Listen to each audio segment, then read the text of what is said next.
Hey, what's going on, everyone? Welcome to another episode of About Abroad, where it's my job to introduce you to people who have built amazing lives for themselves in various foreign corners of the globe.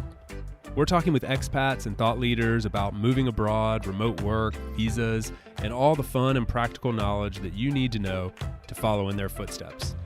If you've ever dreamed of making a life for yourself overseas, maybe working remotely or embracing long-term travel, retiring or studying abroad, or even just taking a peek inside life beyond your borders, you've landed in the right place.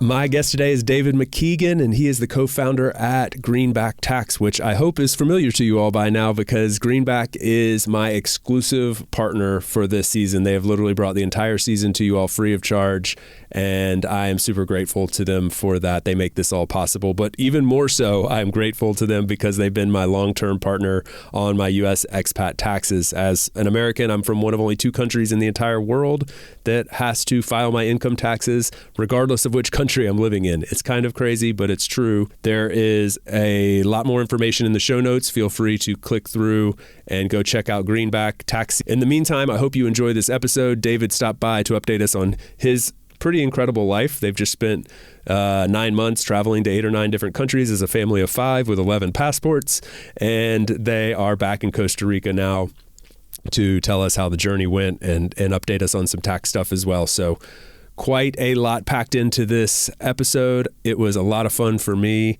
I love catching up with David and learning about what they're doing as a family and also what we need to know as far as tax season for expats. So great combination of the two in this one. Hope you guys enjoy. Please help me in welcoming David back to About Abroad.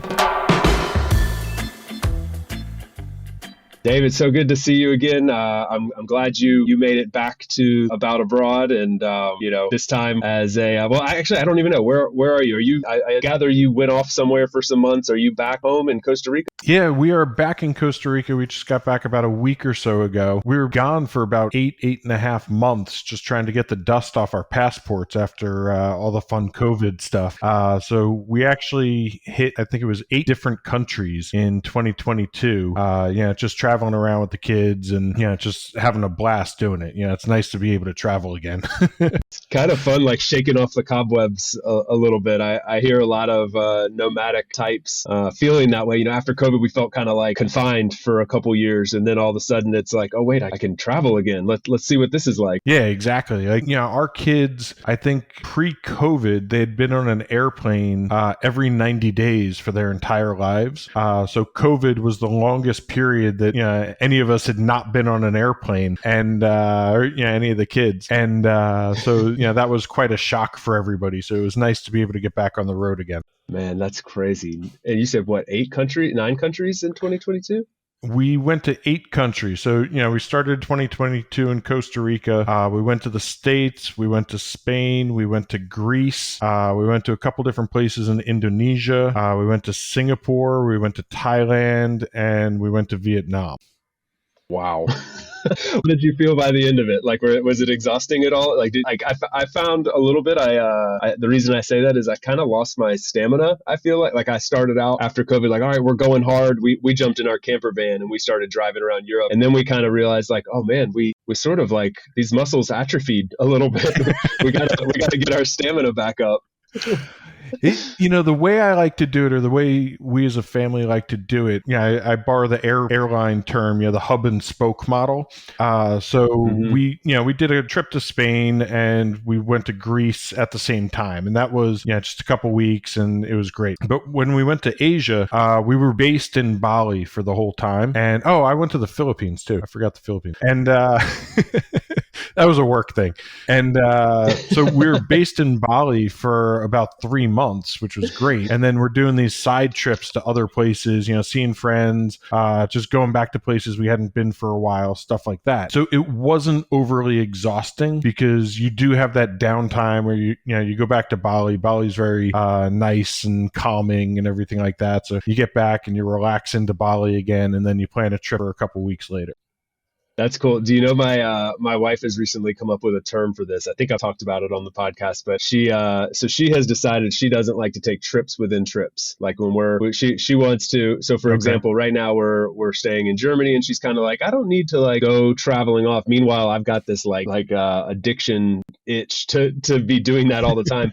So she's defined it as tripping, and she's like, don't be tripping. You can't be. No, I don't want you. So when I start talking about like, hey, look, I just found these tickets to Istanbul, she's don't be tripping. And so we're a little battle at home. I'll let you know how that goes. I have a feeling I'll lose the battle, but that's cool. I envy that, and it's so cool that you guys can do that as a family. Like I don't know if you like recognize how cool that is, because that's just the way you guys are. That's just how you've been living for a long time. But a lot of people wouldn't even fathom doing that like as a unit. Maybe as a single person or as a couple, but you don't hear a lot about a lot of families doing it. And I think it's like not to be like overly dramatic, but like pretty inspiring. Well, for us, it's just what we've always done. So it's the normal for our kids to do that kind of thing. And what's not normal for them, like if we go back to the States for the summer or something like that, and, we throw them in the back of a minivan and we drive them around to this aunt's house and this uncle's house and all that kind of stuff, they start going crazy because they're not used to that part of the lifestyle, right? Like here in Costa Rica, when we take them to school, they're in a side by side. We don't have a roof, we don't have windows. Like, we're driving on dirt roads and bouncing through potholes and stuff like that. So it's just what our kids are used to, and I think we're starting to see a lot of other people doing this, and we're starting to see a lot of other people, enjoying that same kind of flexibility, and their kids starting to enjoy that flexibility as well. Yeah, I'm seeing it as an emerging trend. I would bet on the next, over the next couple years, we'll see that space in general just kind of like explode, serving the needs of kind of like more nomadic families. One of my favorite companies in that space is this company called Boundless Life. I don't know if you've come across them yet, but just kind of like mixing the education and the family bit with the nomadic lifestyle and these like very cool villages all across the world. And you can do like 1 to 3 to 6 month long stays in these places. And I think it's so cool. Like this, it's more people getting access to location independence and remote work has opened up this world where people want to serve the needs of that demographic, and it's awesome to see. And the demographic is changing as well.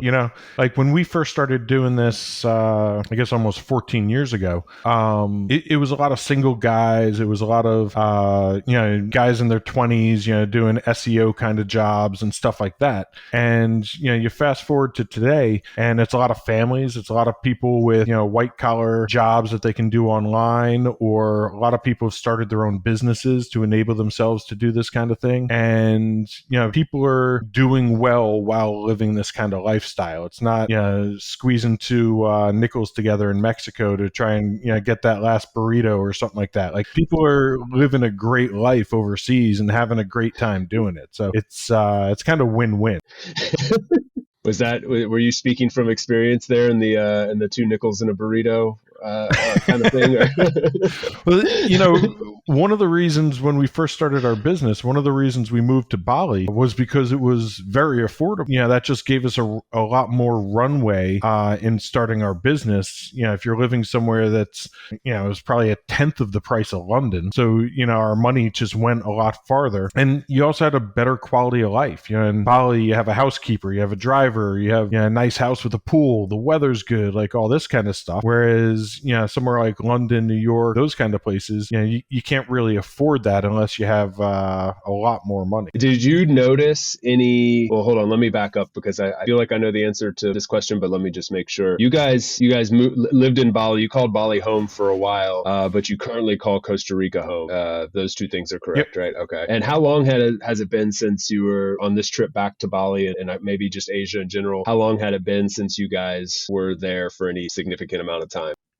We were last there in 2019. Okay, so just pre-pandemic to post-pandemic. The reason I ask all that is like, did you feel any tangible difference? Like you mentioned the demographic of the remote workers that you see around you changing and things like that. But like, was there anything that stood out to you as significantly different, like pre-pandemic, post-pandemic in that regard? What's changing? Well, there were a couple things that were different there. One was the demographic of people that were there. So when we used to live there, I think the school the kids were in was probably 25% Indonesian students, 25% Australians, 15% US, and then a mix of everybody else. And this time we actually got the kids back into their school. I'll tell that story in a moment. But this time when they had the International Day, it was still 20% Indonesian students. And then I think the next largest demographic was Russian students. And then after that, it was Ukrainian students, because I guess everybody's fleeing that part of the world. And there were hardly any Australians, because I guess Australia has still been quite closed up and they haven't gotten out and started traveling again yet. So that was kind of very interesting and eye-opening, because what we saw here in Costa Rica was as soon as Canada opened up, like half of Canada moved to Costa Rica. And I think that we're going to see that same trend in Southeast Asia, where I think as soon as all these Australians are like, okay, everything's open, I'm vaccinated, I can travel again, people are just going to up and go and start getting on the road again. Yeah, I can totally see that, because Bali's kind of like a playground for the Australians anyway, like generally speaking, right? Like it's a place where people from Australia go to. Yeah, 100%. I know that seems so obvious, but I remember my first trip out of the U.S. Was when I was 18, and which is so weird to think about now. But so I lived half my life without leaving the U.S., and now it's such a core part of who I am. I love traveling and exploring, and it was like always in me to go. And so the first place I went, I saved up a bunch of money my senior year and went to Australia for a month when I was 18, and just like fell in love with the idea of just being in a different place. It was just a different accent at the time, and I was like, that's enough for me. I'm excited. But I'd never really thought about that, until I got there, that how relatively close, Australia and New Zealand so far from everything else. And although it's not like super close, maybe by like US Central America standards or something, that's where people go. It's like Southeast Asia when they want to go on a vacation like that, I guess. And so, I think people from the US that haven't been around very much might not even realize like that's such a normal standard thing. Yeah, it's a lot easier. Like nothing's close to Australia, right? But it's a lot easier to get to places like Bali or different spots in Indonesia or even Vietnam, Philippines, stuff like that. If you're in New Zealand or Australia, just geography, time zone, all that just works so much better. Yeah, you mentioned a few minutes ago the International Day or something like that, like something your kids. What is that? It just rolled off your tongue. It's common knowledge to you, but I didn't know what it was. So we got back to Bali and we had lunch with some friends, one of whom is a teacher at the school the kids used to go to. And so we went in and we started chatting. We were chatting with them, and she said that the school had changed their policy. You no longer had to enroll for the complete year. You could now enroll just for one term. So anybody who's doing homeschooling, anybody who wants to do traveling, becomes really interesting, because if you can go to a school for just one term and you have like an IB curriculum, so that's standardized across all these schools, all of a sudden you can start living in different places throughout the school year, which is pretty cool. So we went in, we started talking to the admissions officer at the school. The head of school changed. The admissions had changed since we were last there. And I brought my oldest son with me for the conversation. So we're sitting in the office and she says, oh, when did you go here? Like, what was your last year here? I want to open up a yearbook and see if I can find you in the yearbook. And so my son says, oh, I was in third grade in 2019, but you don't need to look in the yearbook. My picture's on your wall. And he points to the wall, and it's a picture of my son, or two of my sons, two of their really good friends, and two other kids from their class. And this admissions officer is looking at the picture, looking at him back and forth like this, and I'm sitting there, I'm like, yeah, they're definitely getting in. So it's like, if you have our picture on your wall, you have to let us into the school, right? But the funny thing about the schools, like one of the things, because we've been looking at different schools, we looked at schools loosely in Portugal, in Rome, in Athens. We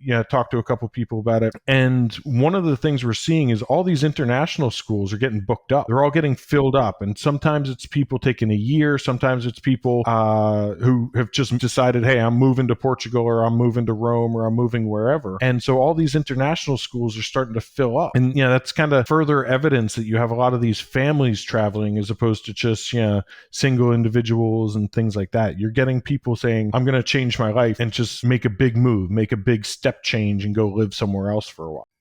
What are your thoughts on that? Like, I feel like I probably know where you stand, but just to reflect on it for anybody that might be asking this question, like as a parent, what does your pro con list look like when you think about moving the kids around from place to place? Like, I could imagine that somebody might say like, oh, but the kids need like this stability of going through the year to year in the same place and having their group of friends and their routine and stuff like that. I kind of have a difference of opinion on that, but I'd be curious to hear what you and Carrie talk about in this regard, because I think that could be helpful for people. Well, I guess there's different ways to think about it. You know, a lot of people say you can't really move your kids when you're in high school. You know, they need to have that friend base and things like that. But it's never been easier to keep a friend base and stay connected with people, right? So, you know, my 13-year-old, he's got his own iPhone and he's texting his friends in Bali and his friends in Connecticut and, you know, his friends in Costa Rica. And, you know, he can stay in touch with all these people everywhere we go. So, you know, I kind of view it more as you get a cultural experience, you get a learning experience, like living somewhere else. You get to meet new people, you get exposed to their ideas and their thinking about things. And then, you know, we have the flexibility. A lot of people have the flexibility now that if you really like it and you want to stay, you can stay. So it's not, I wouldn't call it like a hardship package. You know, it used to be like a company would send somebody overseas and it was a hardship expatriate package. And, you know, the kids got dumped in an international school and stuff like that. Some of these schools are fantastic. You know, some of these schools are sending kids to the Ivy League. Some of these schools have, you know, just a culture in the school that's, you know, far beyond anything I've ever seen in the US as far as, you know, what people are learning and how people are feeling and, you know, the emotional intelligence of the school and the teachers in the school, things like that. Yeah, not to mention like all the learning by osmosis they're doing by being surrounded by people from all around the world. I mean, the languages and cultural differences, and those I think those are some pretty powerful skill sets. Like especially, you know, you talk about like the demographic of this world changing, the world that you and I live in. This is the way that businesses are going to be run. This is the way that you're seeing organizations run. Very flat. They're very distributed. I'm working with people every day from 35 different countries. Like those, it takes some knowledge and skills to know how to navigate those waters. And they're getting, yeah, I didn't learn that when I was a kid, and they're learning that every single day just by being. Yeah. And, you know, people are already doing it and have been doing it for a while now. So, you know, going back to what we were saying earlier, and like, so if you look around, a lot of countries are setting up these digital nomad visas, right? And what they're saying, like countries like Indonesia, basically what they're saying with their digital nomad visa is we don't want a bunch of retirees that come here and, yeah, just live off like a small pension anymore. That used to be what we wanted. But now what we want are these digital nomads with kids who are going to spend a lot of money. They're going to rent a house. They're going to eat out, hire people to help around the house and stuff like that. And it's kind of a switch away from, you know, like the tourist backpacker kind of vibe and more towards the digital nomad families. You know, we want people here for longer periods of time. And that really benefits a lot of these places because the people doing that so far have tended to be more entrepreneurial. They tend to want to actually get to know the culture and learn about the places they're going to, help people out, start businesses, you know, do some of these activities that these countries want to foster. They want to encourage people doing that because not everywhere is super entrepreneurial, right? You know, you have a lot of countries around the world that are the opposite. They're, you know, very hierarchical countries. They want to do things in a specific way. You know, they think there's a very set path for how to do things. So if you can get some people in there that are living and talking to people and, you know, really part of the community who are doing this more entrepreneurial stuff, who are doing, you know, starting businesses and helping other people start businesses and, you know, showing people how that process works, then people start to learn how to do it themselves. And it really can improve places a lot.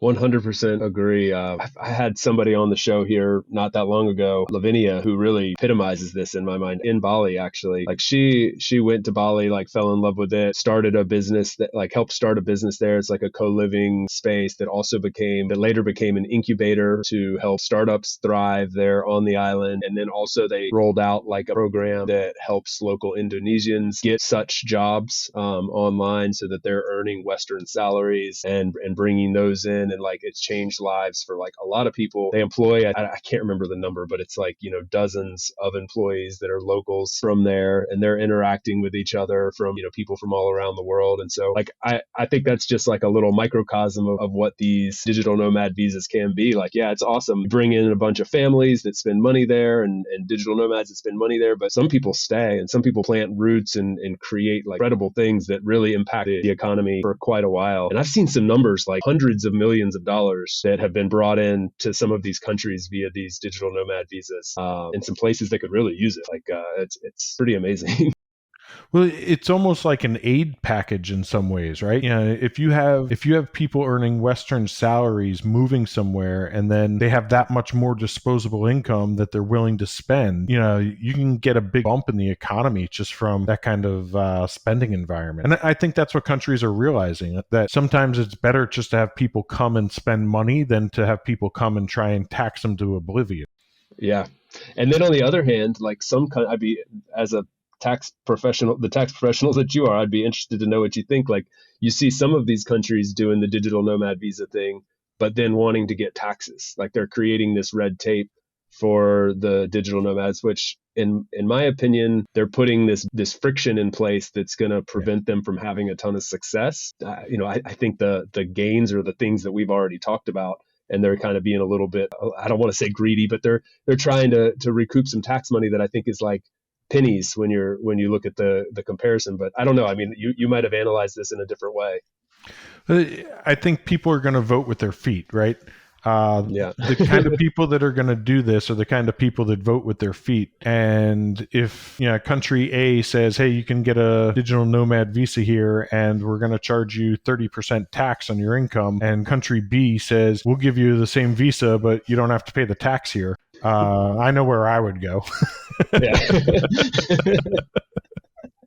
The vote with your feet thing is real, and we're more mobile than ever, I guess. So. Yeah, exactly. We'll be right back to the show after a quick break for a note from our sponsor.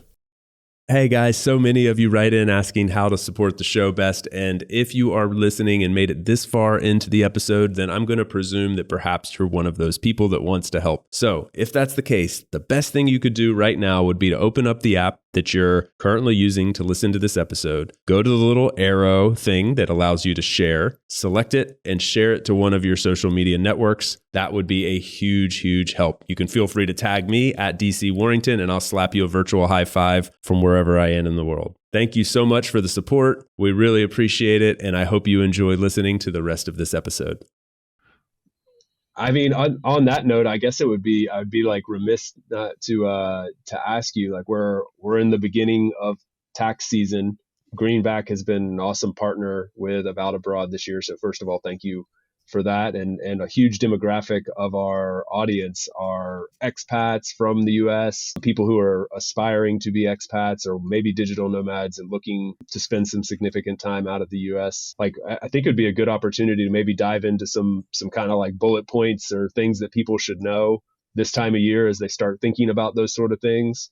And Sure. of course, this is probably practical for any time of year, and any, you could be listening to this months from now and it'd probably still be relevant. But if that's cool with you, I'd love to dive into some of that stuff as well. Sure. We talked a lot about the tax stuff the last time I was on the show, but it might be helpful, just some update information for folks. Some people read this news, some people, try and avoid it like the plague, but the IRS got $80 billion in funding from the government. So they are on a hiring binge. And, for about 10 years, they haven't done much hiring. So the people that are at the IRS really know what they're doing as of last year. And the people that are coming in right now are very untested. A lot of people in the industry are worried about this because it then falls on the tax practitioners or the taxpayers to educate these new employees at the IRS about how things are supposed to work. Researching different rulings and, all this kind of stuff to get the same result that we would have gotten with the previous staff, if you know what I mean. So I think it's worth everybody paying attention to that, because what we're seeing and what we've been seeing for the last, 3 or 6 months or so is is the IRS, is no longer kind and gentle. They're really starting to take seriously a lot of the penalties, and specifically automatic penalties for things. So if you're trying to think of a couple examples, if you set up a business overseas, right, or if you buy a property overseas through some sort of corporate entity, if you're not reporting that, you get an automatic $25,000 penalty. And the IRS used to waive those pretty easily, and now they're not waiving them anymore. So, it always makes me nervous here in Costa Rica, because all the Costa Rican attorneys tell people, well, first you open up a corporation in Costa Rica, then you buy your property through that corporation. They don't tell them that this has to be reported in the US. So a lot of people don't know, because if you're just living in the US, you've never experienced this, you've never seen this. And so things like that, and then people get a letter, hitting them with a $25,000 penalty for failing to report things. And they're like, what happened? Like, I can't afford to get hit with a $25,000 penalty. That's a huge amount of money. So, there's things like that are out there that people have to be aware of and they have to watch out. So I think we've got a lot of information about this on our blog and on our website and things like that. So if people want to research it, they can research it there. But just know that there are automatic penalties. It's not the same situation if you're working overseas. Things like foreign mutual funds or foreign investments, you should really talk to a tax professional before you do that. If you start a business overseas, you should really be talking to a tax professional before you get too deep into that, because it might not be treated the way you expect it to be treated. It probably won't be treated the way you expect it to be treated by the IRS, because the IRS views things very differently outside the country than inside the country. And, they are getting serious with penalties, and they have staffed up a lot. So, there's a huge, I think it's like 5,000 people have already been hired by the IRS in the last 3 or 6 months. And a lot of them are going to be in enforcement. They have to prove their worth, right? So they're going to be penalizing people, chasing that money, and trying to, get all that revenue into the IRS, which is crazy. It's a wild scenario swing, because narrative that I was told for the last several years was that, or at least like what people thought, on the streets, on the expat streets, was that the IRS was understaffed and that they weren't real. Like in reality, yeah, you want to follow the rules, you want to do your best, but like in reality, like you're not going to get audited as an individual or a small business. Like it's just kind of, dot your I's, cross your T's, but you don't need to go crazy. And that does seem to have shifted with this news, that they've staffed up, they're investing a lot. So if that's been in your mind, as it has in mine, then definitely take that seriously. I mean, to be honest, I'm going through my tax filing with Natalie. Shout out to Natalie. She's my awesome Greenback accountant, has been for, I don't know, 7 or 8 years now. And she just knows my situation. And like, she asked me some questions. We were going through the process, and then she was like, no, but like, really, I recall something from a previous conversation. Like, have you thought about this? It was about is it FBAR or FBAR? Yeah. FBAR, Foreign Bank Account Report. Yeah. So like in the past, I just never really thought about this in the past, and she's like, no, you need to really like take this seriously. It's a $10,000 fine. And all it is like what I learned, because she educated me on this, was if it goes over $10,000, if I put more than $10,000 in a foreign bank account, then I have to report that to the IRS. And I knew that, I guess, but I never really like thought too much about it, and never really teetered in that range anyway. But I happen to have this year, and so we're filing the correct paperwork, and I'm avoiding a $10,000 fine because of it, which I'm pretty stoked there's about. No tax due on that. That's the thing that's crazy. Like most of the IRS penalties, if you're inside the U.S., are related to money that you would owe. So the penalty is based on how much money you would owe. But when you're an expat, it's based on all these compliance forms that don't have any tax associated with them. And the FBAR, like the one that really confuses people about the FBAR is, let's say you have a checking account and a savings account. You have $5,000 in your checking account and you move it over to your savings account. Well, now you've had $10,000 across all your bank accounts, even though you've never had more than $5,000. According to the way the law is written, you had $5,000 in a checking account and you had $5,000 in a savings account. That's $10,000. So now both accounts have to be reported. Wow. It's nuts. I mean, I don't know why it has to be like, why does it have to be like that? They're making our lives overseas complicated. Yeah, well, this is what happens when you let lawyers write laws, right? Yeah. And none of this stuff was ever indexed for inflation. So, the foreign earned income exclusion, which is, a lot of expats know and love that one because it helps you exclude your U.S. income while you're living overseas. Can you define that real quick for anybody that we talked about it last time, but just real Sure. quick for anybody that might not know? So the foreign earned income exclusion, it's Form 2555, and it allows you to exclude income that you earn overseas. So foreign earned income, not passive income, not dividends. But if you're working for a company and you live outside the U.S., you can exclude that income from U.S. taxation. And you have to meet one of two tests. You can either be a bona fide resident, meaning that you permanently live overseas, or you can be physically present in a foreign country or countries for 330 days in a 365-day period. And so if you meet that, then for 2023, you can exclude $120,000 of earned income from U.S. taxation. So, that's a big jump. It was $112,000 for 2022, but because of the inflation in the U.S., it jumped up to $120 because this is indexed to inflation. The F-bar isn't indexed to inflation. So when it started, I think it started in 1970 or 1971, $10,000 then, if you take into account inflation to today, that's like $75,000. So the net that these things are catching people in is getting much bigger every year just because they were never indexed to inflation. It's really crazy. It's great. It is funny, just like what they choose to focus on and what they don't. Not just the IRS or our government. I mean, just in general. Talking about we're talking about Spain earlier. I mean, I've learned a lot about living in Spain and what it means to do taxes and insurance and the legalities of visas and stuff. And I'm constantly baffled at why'd you guys choose to focus on this? Or why'd you leave this one completely alone for forever? Why is this so archaic while this is so futuristic? It's just, I don't know. It's, you learn a lot. One of the funny things that I've kind of enjoyed, even though sometimes it's painful about living abroad, is that you learn all this stuff. Like when people ask me questions about things in Spain, I'm like, why do I know that? Because you had to figure it out.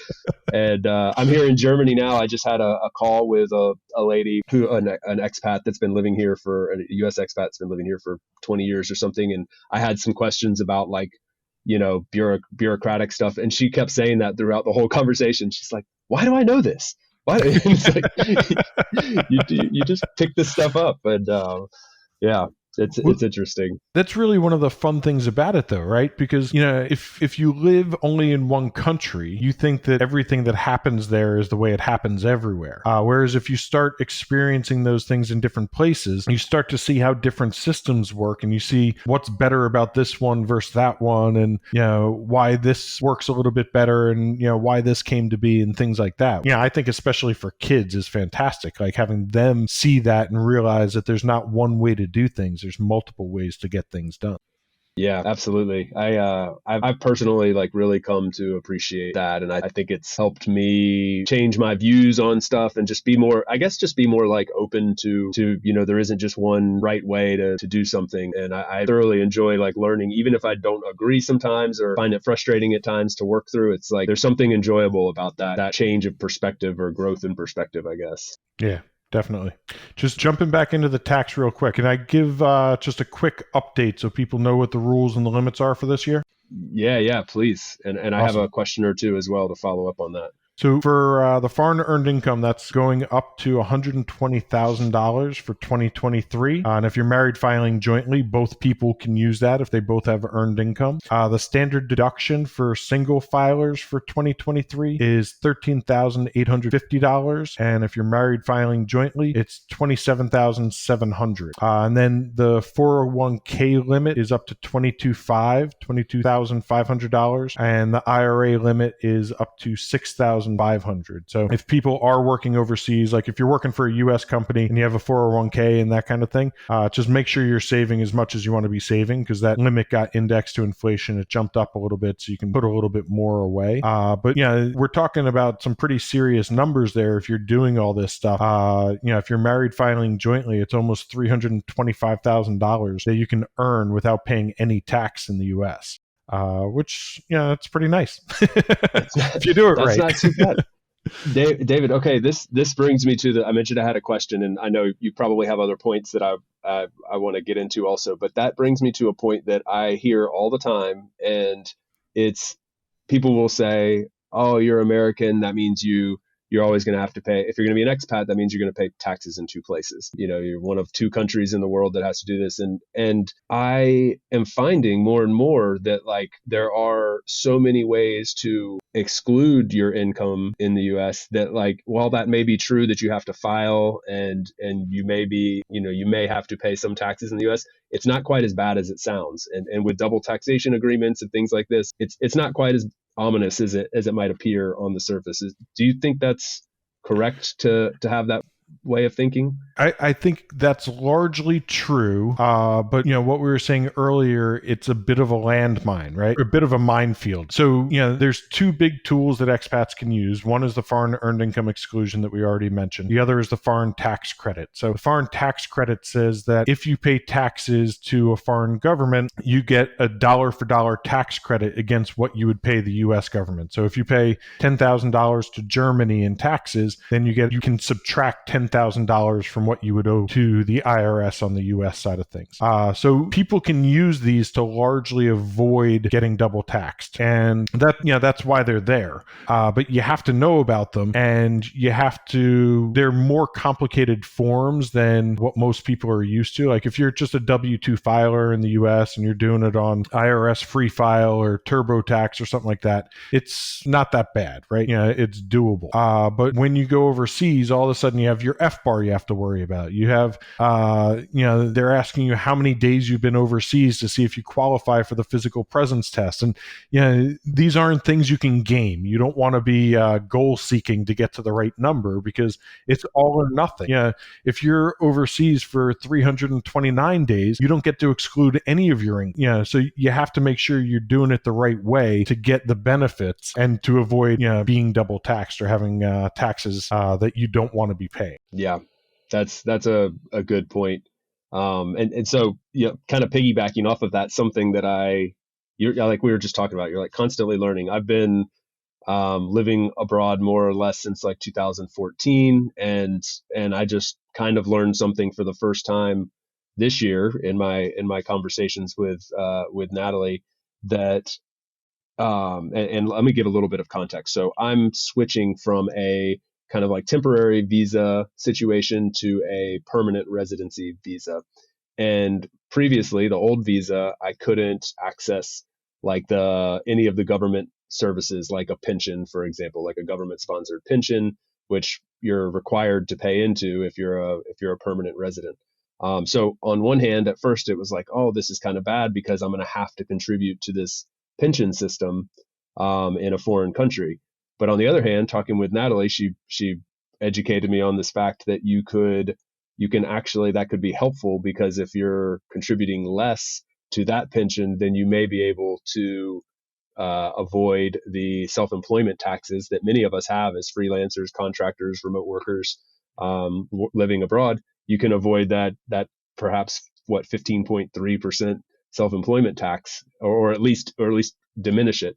And so anyway, that was mind blowing to me. I mean, that was new information and totally applicable to my situation. And again, kind of ate away at that, oh, I'm going to have to pay taxes in two places. Less and less that for me is feeling true, I guess, which is a good thing. Yeah. And, it depends on where you are and if there's a tax treaty and what the tax treaty says. And you have to get into all the detail there. But if you're a permanent resident somewhere and you're paying into their social security system, then you can, in a lot of cases, avoid paying into the U.S. side of it, which can be a huge benefit for people. And, also from a diversification standpoint, if you have the potential to get social security from two different countries in the future, there could be a benefit there. We don't know what's going to happen to Social Security in the U.S. or the German equivalent, but having two options instead of just one might be a benefit for you.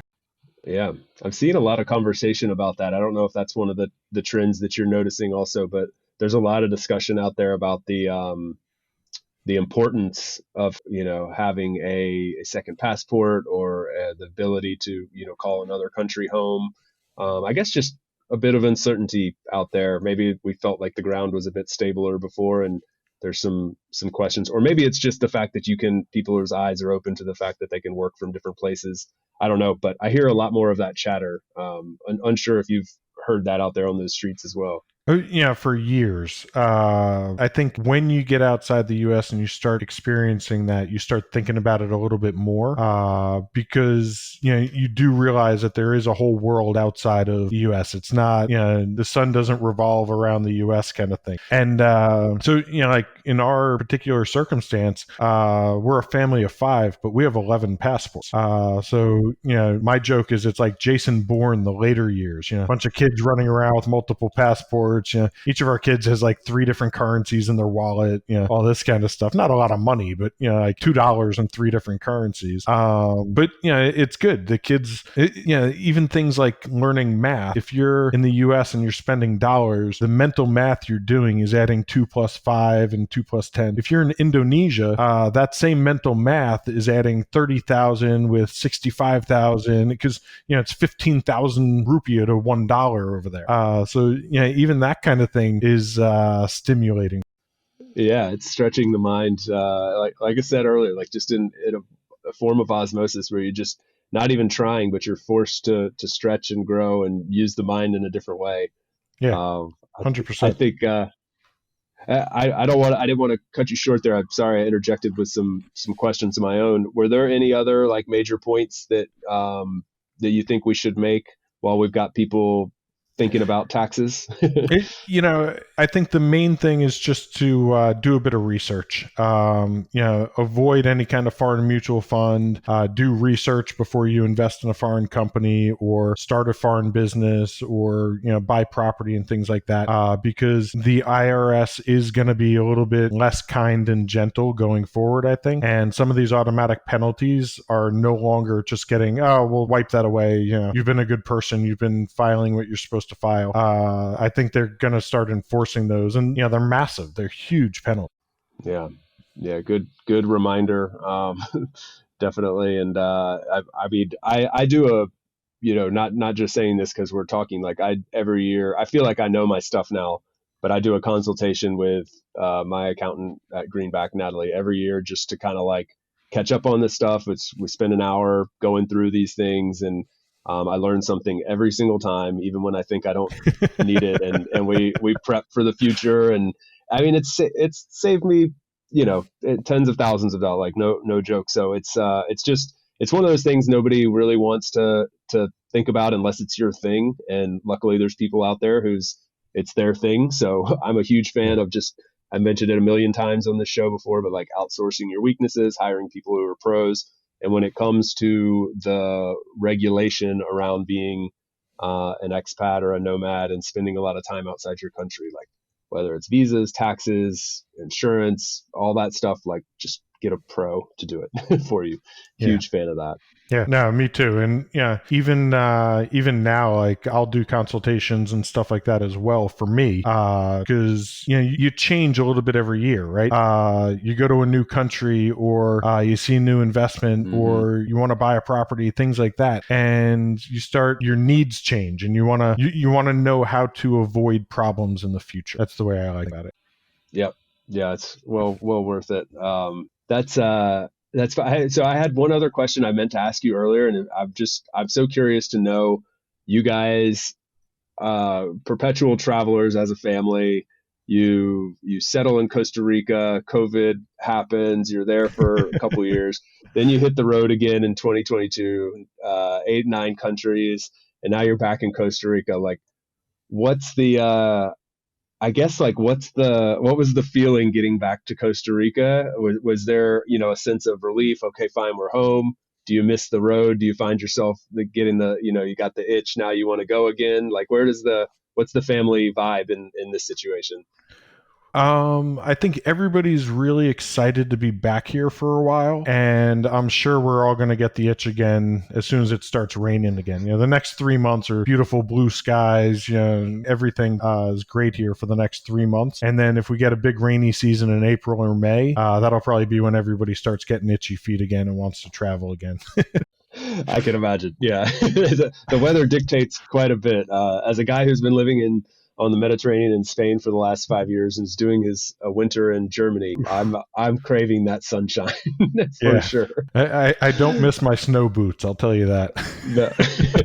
It's, you know what? It snowed today. Matter of fact, so here's the thing. I mean, you might feel the same way, like in sunny Costa Rica during non-rainy season. Like, I got used to in Valencia, where I was living there, where I have been living, there's 320 days of sunshine a year, they say, or something like that. So you just don't check the weather. Like, I don't actually, like, it never crossed my mind. You just knew what the weather was going to be, more or less. By the season, temperature was going to roughly be within 5 or 10 degrees of whatever you might expect it to be. And so this morning, like, for example, I'm here in Germany and I go outside and I'm like, I didn't look outside and I just got dressed and I walk outside and it's snowing. And I'm like, that didn't even cross my mind that could be a thing today. So I'm readjusting to this. So we left Connecticut in, it was like early September. Weather's still nice. It's 80 degrees. The kids are wearing shorts and t-shirts every day. And, went to Asia. We're in Asia. We came back right before Christmas, December 18th or something like that, we get back. And the first morning, we get back 10 o'clock at night or something like that. The first morning, our 10-year-old comes downstairs and he's wearing shorts and a t-shirt because that's what was in the top of his drawer. So he got up, pulled out shorts and a t-shirt, and he's standing there like, kind of shivering in the kitchen. He's like, I don't know. It's like, yeah, it's winter here. You have to check what you're wearing here. It's not the same thing all the time, the way it is in Bali or Costa Rica and some of these places. And so it's like, oh, okay. And then, you have to go up and you have to dig out all the sweatshirts and the jeans and all this kind of stuff for him. But that happens to everybody. It's, when you live in places with great weather, you don't have to check the weather. But then when you travel to other places, you do. And that's when, you have to get back into the habit. Totally agree. I know someone that was living down in the Caribbean for a couple years, and they had to fly back to the U.S., but they had to connect in Toronto. And so they left the Caribbean, and they're going to be in the airport terminal. It's just a connection, so they're wearing shorts and t-shirts and flip-flops. And actually, I think they were going to somewhere like in like Texas, or it was like a southern state, but they had to fly to Toronto to connect. Well, then they got their second flight got canceled, and they got and like luggage lost and everything. So they're in like shorts, tank tops, t-shirts, and stuck in Toronto with snow on the ground and no winter clothes. So no fun. Didn't see that one coming. I was thinking, I know we're running out of time now, so I'm gonna let you go, but we should your family dynamic and the fact that you guys do this and travel so much and have your kids going to different schools around the world, living abroad, but you still maintain this foothold back home, and you guys are running a successful business. I think it'd be really cool to dive deeper into that in another episode, specifically kind of from the family standpoint. So whether you or Carrie want to come back at some point or both of you and chat about that, I'm putting you on the spot and inviting you now, but I would love to do that. I mean, I would love to get into it, but my point in saying that is I'd love to get into it today, but I know we don't have time. So, hopefully we can do that in the future. I'm sure people are going to be very interested to learn more from you guys. Yeah, that'd be great. Happy to. Awesome. Well, I'll let you go, David. Great to see you again. Thank you for the update, and I'm glad y'all made it back home safe and had fun on the journey. It sounds like it was a great one, and it's good to catch up with you.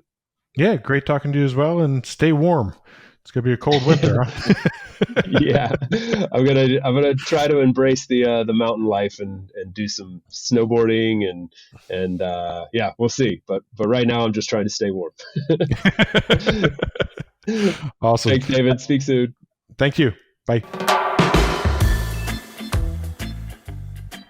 Thanks for tuning in today from wherever you are in the world. Once again, I'm Chase, and this has been another episode of About Abroad. For those of you wondering how you can best support the show, I have made it super simple for you. Just go over to the show notes of the episode that you just finished listening to and click on one of the two following links. aboutabroad.com/newsletter to get our monthly newsletter, no spam, guaranteed, or ratethispodcast.com/aboutabroad, where you can quickly and easily leave a review for the show. It's not just important to me, it also helps more wanderers just like you find us. Finally, don't forget to subscribe on your podcast platform of choice, and we will see you again next week. Thanks again. Hasta luego, amigos.